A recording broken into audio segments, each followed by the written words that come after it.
Magandang hapon po mga kamay solids and mga kameward. Alexander Lex Juice nagbabalik para sa inyong update ngayong hapon. Mga kaibigan, wala po tayong update straight from Marydale Maymay Entrata since si Maymay po ay nag-i-exam.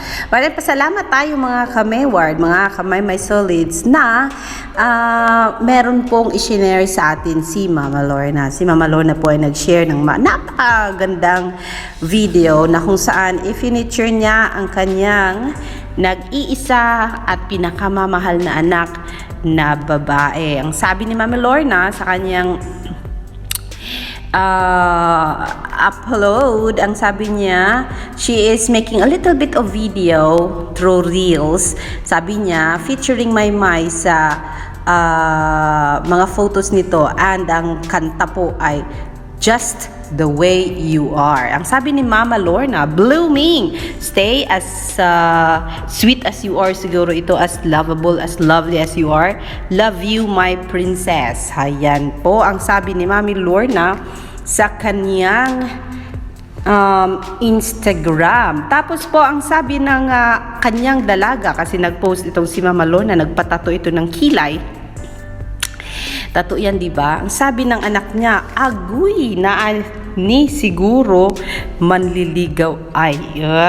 Para pag-ikomedyahan niya ang ihang mama kay nga nung nagpagawa pa. Pero good for you, Mama Lorna. Kung palagi lang din naman na madedelay ka sa gawain mo dahil sa maglinya-linya ka pa sa kilay mo, mas maganda na yang itatato na lang ang kilay mo. Pero sabi ng iba, nakakatakot din yung magpakilay na tattoo, di ba mga guys? Kasi sabi ng iba, di ba, nagmo-move yung skin ng tao. So, habang tumatagal ay kumakalat yata ang ewan ko lang, kasi ang sabi dito, yung iba dito nagpapatato na rin ng kilay. Siguro kailangan i-rehab, parang ganon ang kilay mo.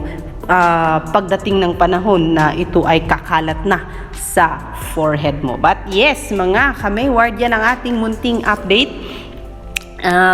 This family is such a close-knit family kasi nga after Mama Lorna na nag-greet ng birthday kay Vincent, eto ngayon si Maymay Entrata binati ang kanyang kapatid na si Vincent kahit na siya ay busy po sa kanyang pag-aaral dahil exams na ng ating dalaga or naghahanda pa siya sa kanyang exams. Yan ang ating update. Thank you, Mama Lorna, for sharing a beautiful photo of Marydale. Ayan, tumataba ng ating Marydale. For now, I am happy to say this, na I am until the right time comes, I will stay as a Maymay supporter for now, and let's stay on this lane until the right time comes. And then we'll just also feature Edward, but in a different way or different manner. So for now, I will keep on uploading my solos video and uploads for the meantime. And if the right time comes na magkakaroon ng Mayward together, and that's the moment na I will upload Mayward videos and uploads. For now, try nating i-concentrate since sila din po ay nagko-concentrate sa sarili-sarili nilang buhay. Let's respect that. Ang sabi nga nila, meron ng love life si Maymay, meron na rin daw love life itong si Edward, ang sabi ng mga bubuin.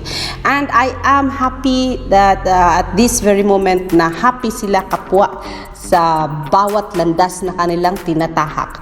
For now, Maymay Entrata, keep working so hard para sa pag-aaral mo dyan. Good luck, and I will see you mga kamay solids for more later.